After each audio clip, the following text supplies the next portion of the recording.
Hello everyone, welcome to part 3 of this chapter, Testing of Hypothesis. In part 1, we have learned different theoretical aspects of testing of hypothesis. In part 2, we have learned about different types of errors, as for example type 1 and type 2 errors and corresponding examples. In this part, first of all we shall learn the solution procedure to solve any problem related to testing of hypothesis. In part 1, I have already discussed about the solution procedure in short. In this part, we shall again repeat that solution procedure, and these are the steps we need to follow. In step 1, select the null hypothesis and the alternative hypothesis. So from the question, we have to find the null hypothesis and the alternative hypothesis. Next, in step 2, we shall write down the given data. So some data will be given in the questions, mostly related to samples, and maybe some data corresponding to the population.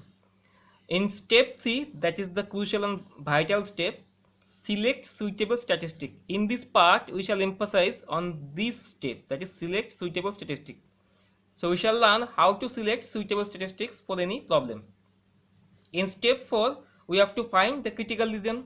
Once the statistics is found, and from the level of significance we can easily find the critical lesion, and how to find the critical lesion has been discussed in part 1. In the step number 5, we have to compute the value of the test statistics. So from the given data we can easily find the value of the test statistics. And in the final step, step 6, if the computed value of the statistics lies in the critical lesion, then we have to reject the null hypothesis. That means we have to accept the alternative hypothesis. But if the value lies in the non-critical lesion, then we have to accept the null hypothesis and reject the alternative hypothesis. So these are the steps we need to follow. And in this part, we shall learn how to select the suitable statistic. This is the table I have prepared to solve the various types of problems related to testing of hypothesis, and hopefully most of the problems can be done by using this table. You can prepare this table, that will be very helpful to solve the problems. In the first column of the table, there is population. So first we shall write the population from where all the samples are collected, and the population will be given in the question. In the second column, there is test for, that means the parameter which is tested for.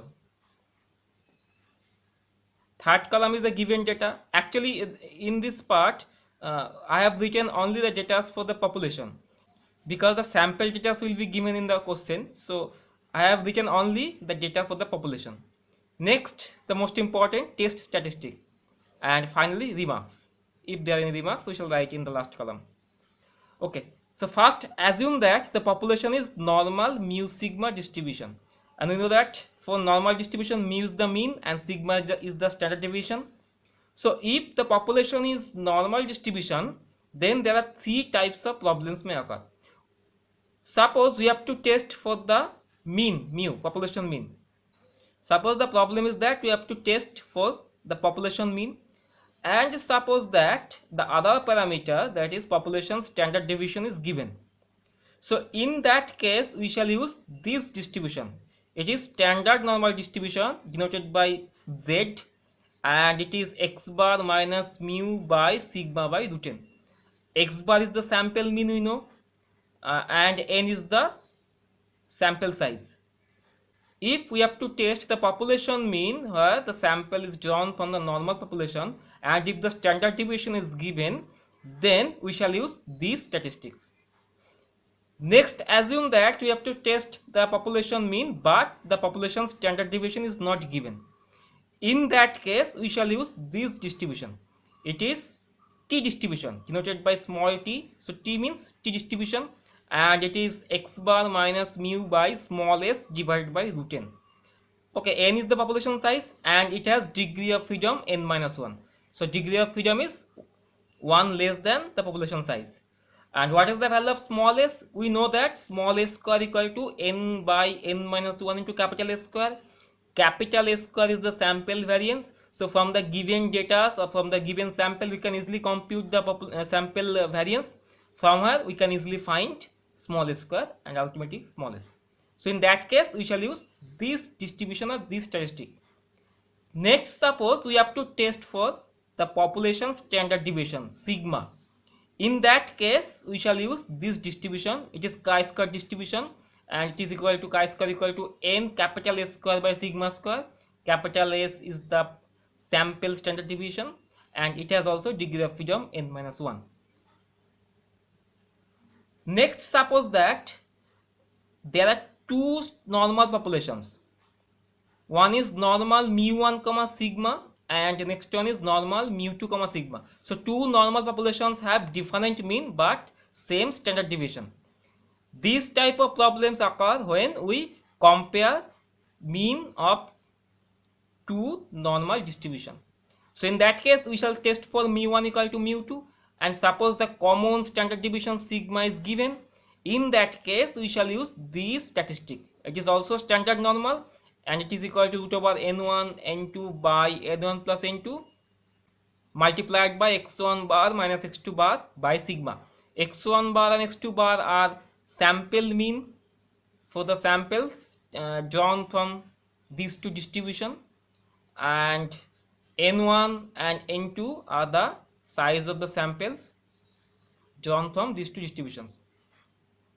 Okay, next assume that we have to test for the equality of two means, mu1 and mu2, but in that case sigma is unknown.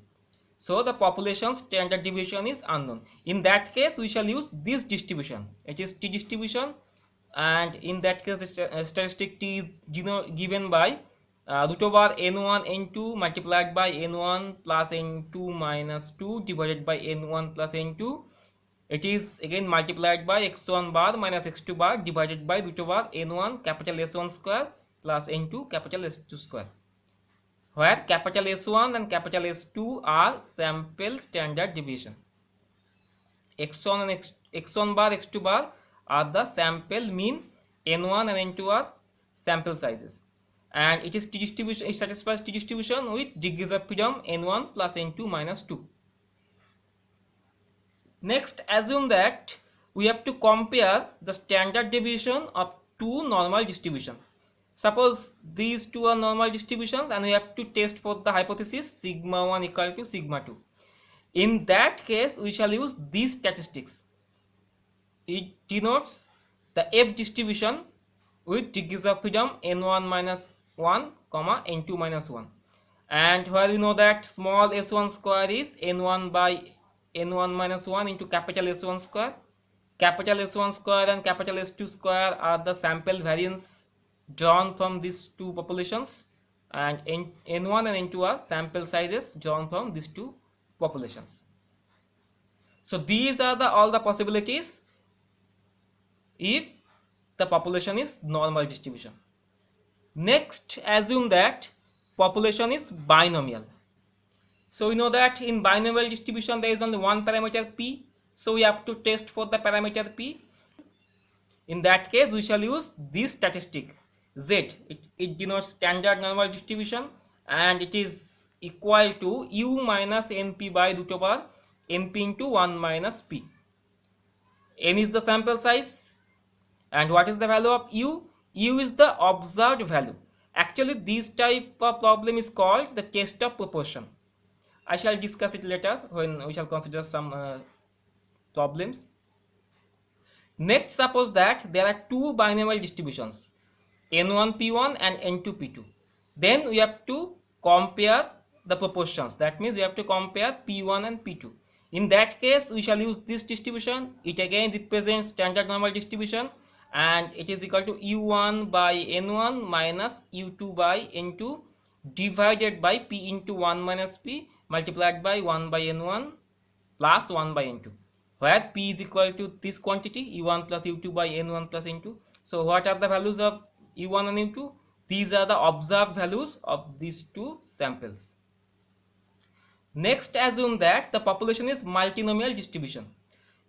So for multinomial distribution, suppose there are r number of parameters p1, p2 up to pr, and we have to test for this r number of parameters.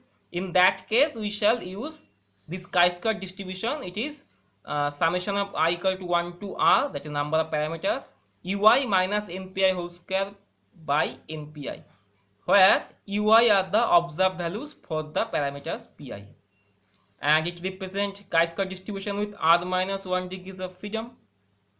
And in that case, we have to remember that this type of problems for multinomial distribution, this type of problems, it is only, we shall use only the right tail test.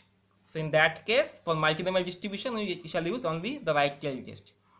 And finally, suppose that the population distribution is unknown, but we know that the sample size is large. In that case, if we have to test for the population mean, then we can use this distribution capital Z equal to x bar minus mu by capital S by root n, where actually in standard normal distribution, in place of capital S, we have used sigma, but if n is very large, then sigma can be replaced by sample standard deviation. Now we shall solve different types of problems using this table, and we shall use these steps. First of all, consider this problem. The question is given that the wages of a factory workers are assumed to be normally distributed with mean mu and variance 25. A random sample of 25 workers gives the total wages equal to 1250 units. Test the hypothesis mu equal to 52 against the alternative hypothesis mu equal to 49 at 1% level of significance. And given that for the standard normal distribution, it is the density function of standard normal distribution, this quantity is given. Okay, so first of all, we have to notice that the population is normal distribution with mean mu and variance 25. So if we follow the step number 1, in the step number 1, it is given that select the null hypothesis and alternative hypothesis. Okay, so we shall write here the null hypothesis by h naught, and it is equal to what is given? It is mu equal to 52. So this is the null hypothesis against the alternative hypothesis h1, that is mu equal to 49. Next we shall follow step number 2, that means write down the given data. Okay, we shall write down all the given data, and suppose that xi with the sample values for I equal to 1 to n, and it is given that a random sample of 25 workers, so n equal to 25,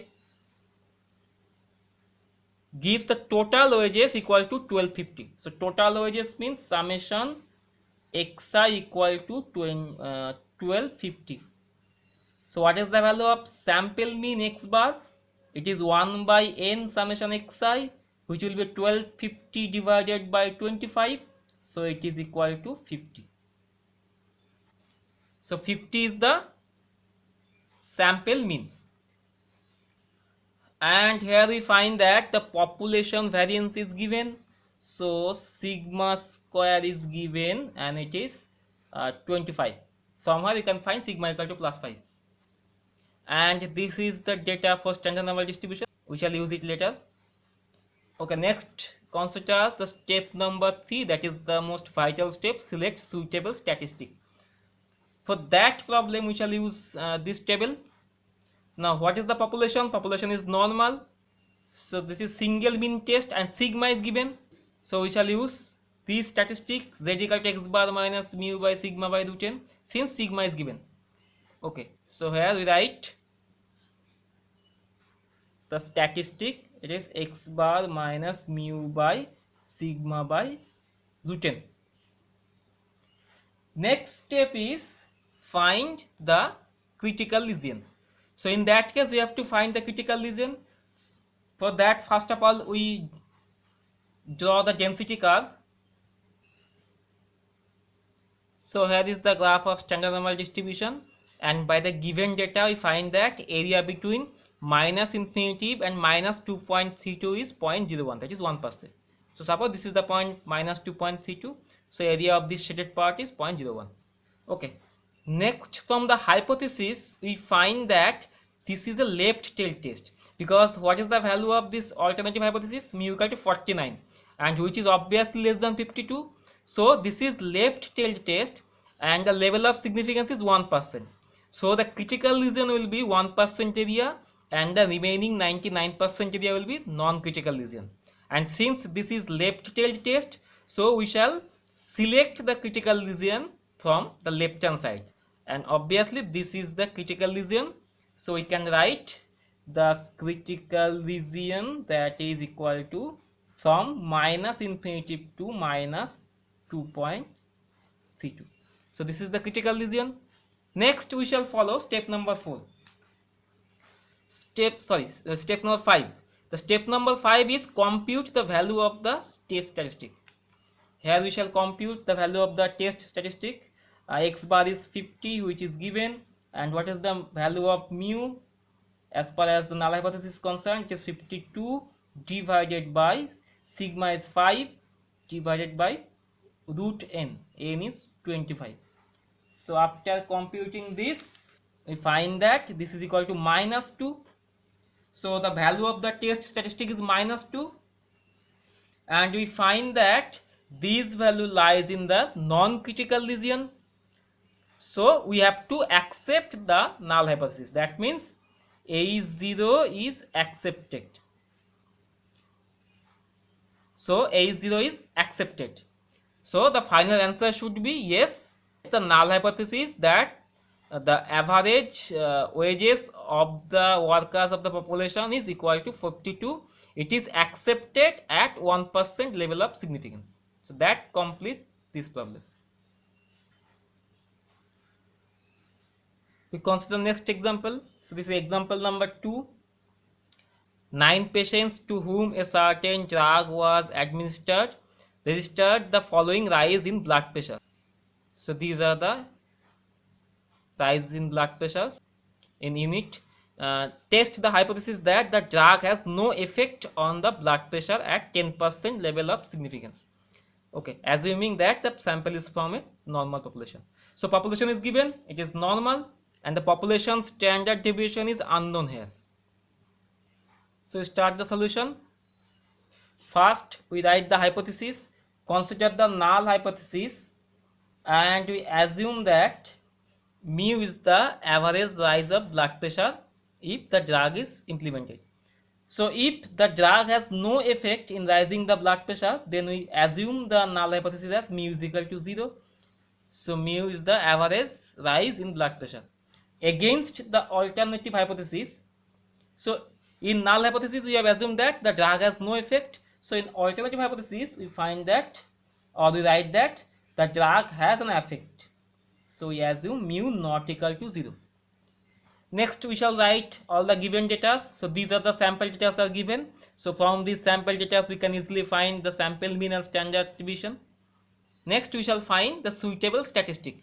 Here we find that the population is normal, and this is the test of a single mean mu, and the population standard deviation is unknown. So we shall use this statistic of t distribution. So here we write the statistic t equal to x bar minus mu by small s by root n. So next we draw the graph of t distribution.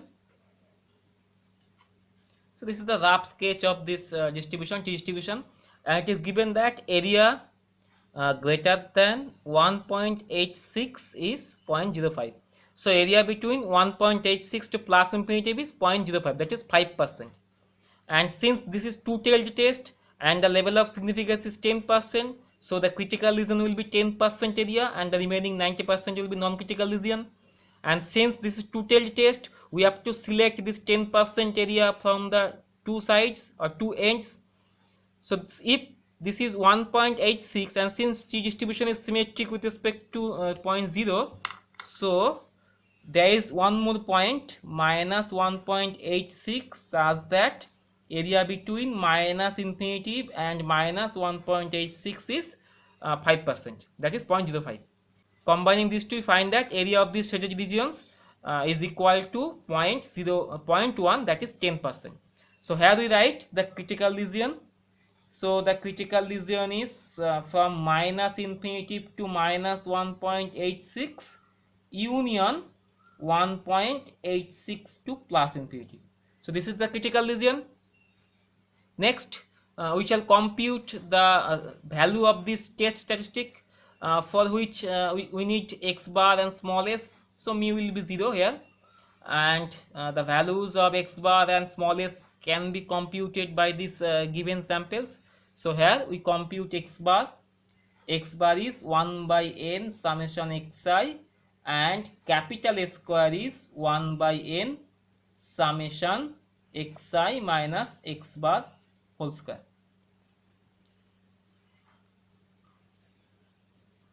You can easily find that value of x bar is 2 and capital S square is 14. So this is the sample variance and sample mean. But we need small s, and we know that small s square equal to n by n minus 1. What is the value of n? N is 9.